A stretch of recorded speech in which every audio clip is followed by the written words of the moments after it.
अमूमन हम में से ज़्यादातर लोगों ने संविधान पढ़ा ही होगा। संविधान के अनुच्छेदों को कुछ थोड़ा बहुत तो जानते ही होंगे। अपने अधिकार, अपने कर्तव्य, राष्ट्रपति, प्रधानमंत्री, संसद, सुप्रीम कोर्ट और ऐसे ही देश के तमाम संवैधानिक और गैर संवैधानिक संस्थाओं के बारे में जानते ही होंगे। तो क्या संविधान पढ़ते वक्त या पढ़ लेने के बाद आपके मन में कभी यह विचार आया कि आखिर संविधान है क्या और इसे हम क्यों मानते हैं? क्या संविधान हमारे जीवन को आसान भी बनाता है? और हाँ, अगर हमने संविधान नहीं माना तो क्या संविधान हमारे ऊपर जबरदस्ती लादा जाएगा? इन्हीं सब सवालों के जवाब जानेंगे हम आज के अबाउट इंडिया में। नमस्कार, मेरा नाम है अनीश कुमार। स्टडी दर्शन इंडिया परिवार में आप सभी का स्वागत है। तो चलिए शुरू करते हैं आज का अबाउट इंडिया। सबसे पहले जानते हैं संविधान क्या है।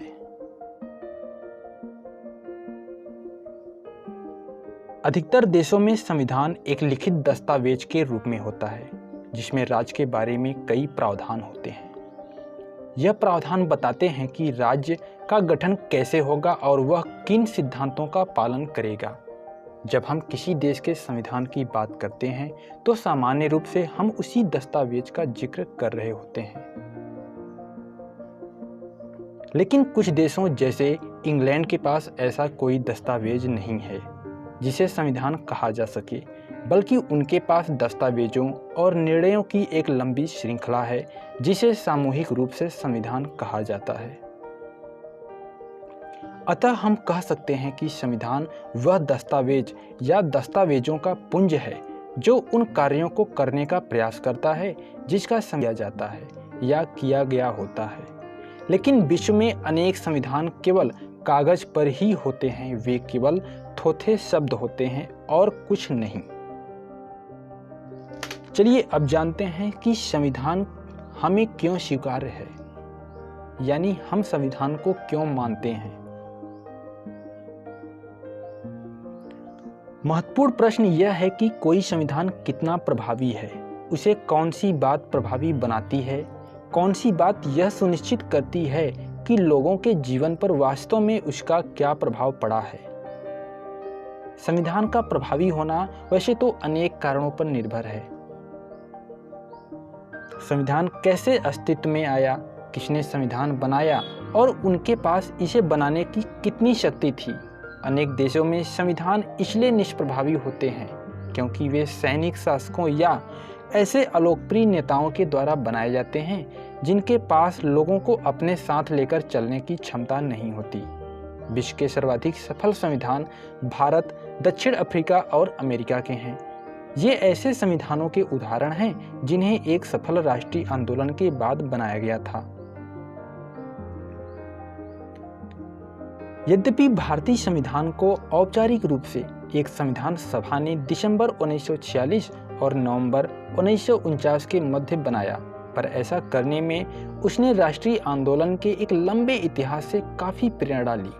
राष्ट्रीय आंदोलन में समाज के सभी वर्गों को एक साथ लेकर चलने की विलक्षण क्षमता थी। संविधान को भारी वैधता इसलिए मिली क्योंकि उसे ऐसे लोगों ने बनाया जिनमें समाज का अटूट विश्वास था और जिनके पास समाज के विभिन्न वर्गों से सीधा संवाद करने और उनका सम्मान प्राप्त करने की क्षमता थी। संविधान निर्माता लोगों को यह समझाने में सफल रहे कि संविधान उनकी व्यक्तिगत शक्तियों को बढ़ाने का कोई साधन नहीं है, बल्कि यह सबको साथ लेकर चलने का एक साधन मात्र है। यही कारण है कि संविधान को भारी वैधता मिली। आप देखेंगे कि संविधान का अंतिम प्रारूप उस समय की व्यापक राष्ट्रीय आम सहमति को व्यक्त करता है। कुछ देशों ने अपने संविधान पर पूर्ण जनमत संग्रह कराया, जिसमें सभी लोग अपनाए जा रहे संविधान के पक्ष या विपक्ष में राय देते हैं। लेकिन भारतीय संविधान पर ऐसा कोई जनमत संग्रह नहीं हुआ था, लेकिन फिर भी इसे लोगों की ओर से प्रबल शक्ति प्राप्त थी क्योंकि यह बहुत ही लोकप्रिय नेताओं की सहमति और समर्थन पर आधारित था। इसलिए लोगों ने उसके प्रावधानों पर अमल करके उसे अपना लिया। अतः संविधान बनाने वालों का प्रभाव भी एक हद तक संविधान की सफलता की संभावना सुनिश्चित करता है। चलिए अब जानते हैं, क्या संविधान न्यायपूर्ण है? एक सफल संविधान की विशेषता यह है कि वह प्रत्येक व्यक्ति को संविधान के प्रावधानों का आदर करने का कोई न कोई कारण अवश्य देता है। उदाहरण के लिए, जिस संविधान में बहुसंख्यकों को समाज के अल्पसंख्यक समूहों का उत्पीड़न करने की अनुमति दी गई हो, वहां अल्पसंख्यकों के पास कोई कारण ही नहीं होगा कि वे संविधान के प्रावधानों का आदर करें। कोई संविधान अन्य लोगों की तुलना में कुछ लोगों को ज़्यादा सुविधाएं देता है या सुनियोजित ढंग से समाज के छोटे छोटे समूहों की शक्ति को और मजबूत करता है, तो उसे जनता की निष्ठा मिलनी बंद हो जाएगी। यदि कोई समूह यह महसूस करे कि उसकी पहचान को दबाया जा रहा है, तो उसके पास संविधान को मानने का कोई कारण ही नहीं होगा। कोई भी संविधान खुद से न्याय के आदर्श स्वरूप की स्थापना नहीं करता, लेकिन उसे लोगों को विश्वास दिलाना पड़ता है कि वह बुनियादी न्याय को प्राप्त करने के लिए एक ढांचा उपलब्ध कराता है। आप इस विचार को प्रयोग में लाइए।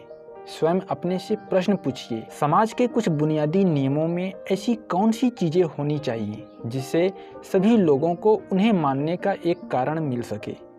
कोई संविधान अपने सभी नागरिकों की स्वतंत्रता और समानता की जितनी अधिक सुरक्षा करता है, उसकी सफलता की संभावना उतनी ही बढ़ जाती है। मोटे तौर पर कहें तो क्या भारतीय संविधान प्रत्येक नागरिक को एक न एक ऐसा कारण देता है जिससे वह उसकी सामान्य रूपरेखा का समर्थन कर सके। चलिए अब जानते हैं, संविधान को सफल बनाने का दायित्व आखिर किस पर टिका है।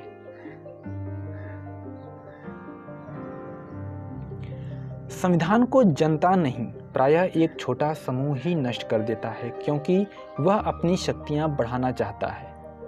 ढंग से बनाए संविधान में शक्तियों को इस प्रकार बांट दिया जाता है जिससे कोई एक समूह संविधान को नष्ट न कर सके। संविधान की रूपरेखा बनाने की एक कारगर विधि यह सुनिश्चित करना है कि किसी एक संस्था का सारी शक्तियों पर एकाधिकार न हो। ऐसा करने के लिए शक्तियों को कई संस्थाओं में बांट दिया जाता है। उदाहरण के लिए, भारतीय संविधान शक्ति को एक समान धरातल पर विधायिका, कार्यपालिका और न्यायपालिका जैसी संस्थाओं और स्वतंत्र संवैधानिक निकायों जैसे निर्वाचन आयोग आदि में बांट देता है। इससे यह सुनिश्चित हो जाता है कि यदि कोई एक संस्था संविधान को नष्ट करना चाहे तो अन्य दूसरी संस्थाएं उसके अतिक्रमण को नियंत्रित कर लेंगी। अवरोध और संतुलन के कुशल प्रयोग ने भारतीय संविधान की सफलता सुनिश्चित की है।